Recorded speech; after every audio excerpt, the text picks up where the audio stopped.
এই মেসেজ মৃত ব্যক্তির জন্য না, এই মেসেজ হচ্ছে জিন্দা ব্যক্তির জন্য। ও আল্লাহর বান্দা বান্দি, তুমি কি অবস্থায় আছো?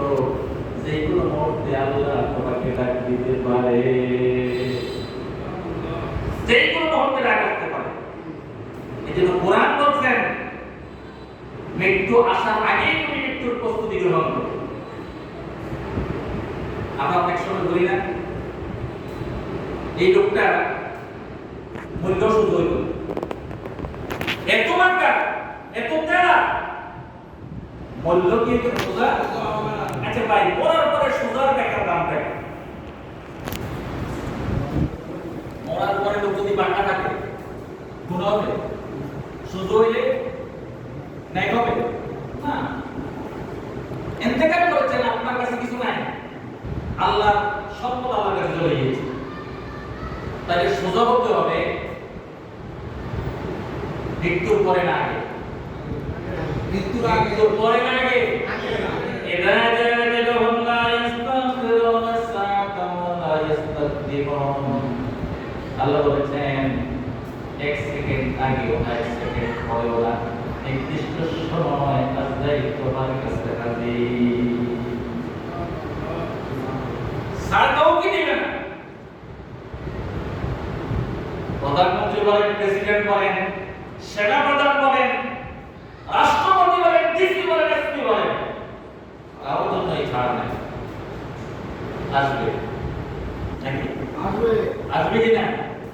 ওয়ে হাম সবে মুসাফির হ্যায়, ওয়ে হাম সবে মুসাফির হ্যায়, কবর কে ঠিকানা ওই আগে রওয়ানা হ্যায়, ওই পিছে রওয়ানা। মুসাফির মানুষ এসেছে জান্নাত থেকে, যেই কোনো মুহূর্তে চলে যেতে হবে। ঠিকানা কবর। ঠিকানা কি?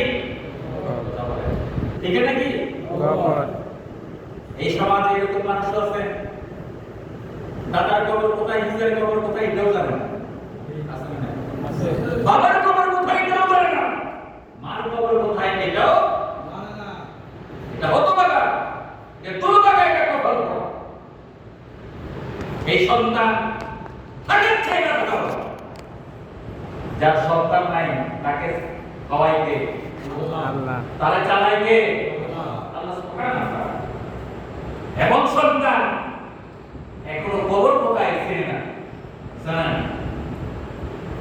কবি বলছেন আগে হাত মে মুঝসে কোই বসর নেহি, সামান সো বরসতে হে পলকি খবর নেহি।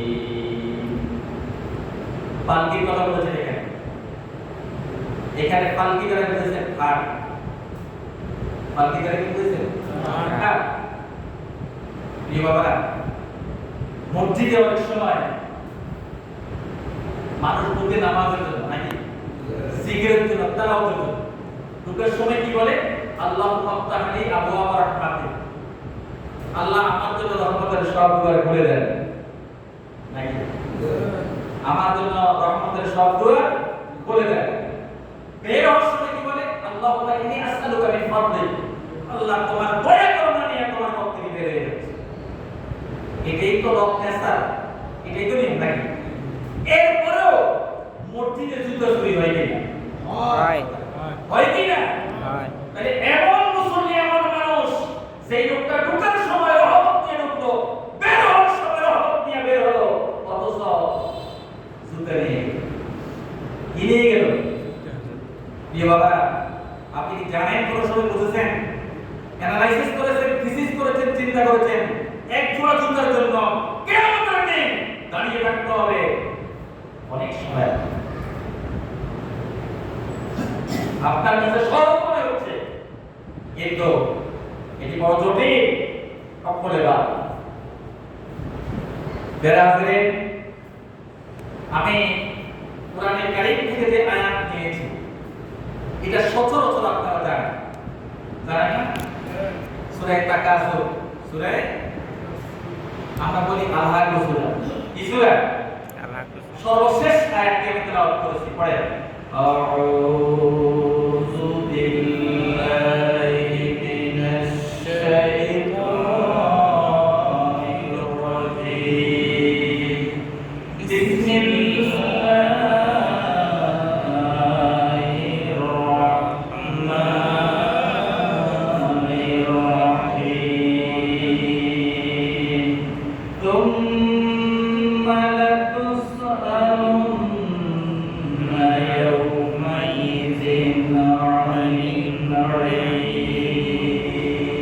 সাল্লাল্লাহু আলাইহি ওয়াসাল্লাম।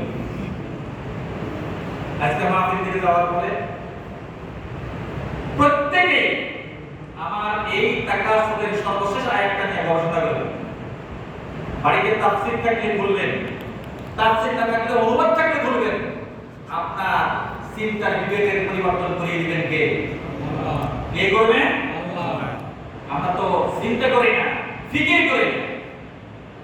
এখানে আল্লাহ বলছেন প্রত্যেকটি মানুষকে আল্লাহ তাআলা আল্লাহর দেওয়া যে নিয়ামত আমরা ভোগ করি, এই নিয়ামত সম্পর্কে প্রশ্ন করা হবে। বুঝলেন না? হাত আল্লাহর একটা নিয়ামত, জিজ্ঞেস করবেন কি কাজে ব্যবহৃত হয়েছে। চোখ একটা নিয়ামত, প্রশ্ন করবেন কি কাজে ব্যবহৃত হয়েছে। কান একটা নিয়ামত, প্রশ্ন করবেন কি কাজে ব্যবহৃত হয়েছে। একটাও বাদ নাই। সব প্রত্যঙ্গ নিয়ামতের প্রশ্ন কে করবেন? কে করবেন? এই যে সূর্য আলো দিচ্ছে, চাঁদ আলো দিচ্ছে, মেঘ বৃষ্টি দিচ্ছে, গাছ ফল দিচ্ছে, গাভী দুধ দিচ্ছে, কুকুর মাছ হচ্ছে, ফসল হচ্ছে, সবটা নিয়ামত সম্পর্কে আমরা জিজ্ঞাসাবাদ করবেন। একটা প্রশ্নের উত্তর ছাড়া কদম নাড়ানোর কোনো সুযোগ থাকবে না। প্রশ্ন করবেন কে করবেন? কে করবেন? নিয়ামত দিয়েছেন কে? প্রশ্ন কে করবেন? আল্লাহ সুবহানাহু ওয়া তাআলা। এই প্রশ্নের প্রস্তুতি গ্রহণ করি আমরা যেন প্রশ্নের উত্তরটা সঠিকভাবে দিতে পারি। আল্লাহ তৌফিক দান করুন। সকলে বলেন আমিন। সকলে বলেন আমিন। আমরা এসেছি কষ্ট করে, দিন থেকে কিছু কথা বোঝার জন্য। আমি বলছিলাম পালকির কথা। এই খাট আমাদের সামনে পড়া আছে। আমরা কোনো সময় খাটের দিকে তাকায় একবার চিন্তা করি না। খাট এখানে আমার দাদাও উঠেছেন, বাবাও উঠেছেন, সবাই উঠেছেন, আমাকে উঠতে নাকি উঠতে হবে সব। সুতরাং এর থেকে আমরা কেউ এর কথা চিন্তা করি না। এর থেকে আমরা কেউ উপদেশ আছে করি। তাহলে নিয়ামত দিয়েছেন কে? আল্লাহ। কে দিয়েছেন? আল্লাহ। চোখটা কার নিয়ামত? আল্লাহ। জিহ্বাটা কার নিয়ামত? আল্লাহ।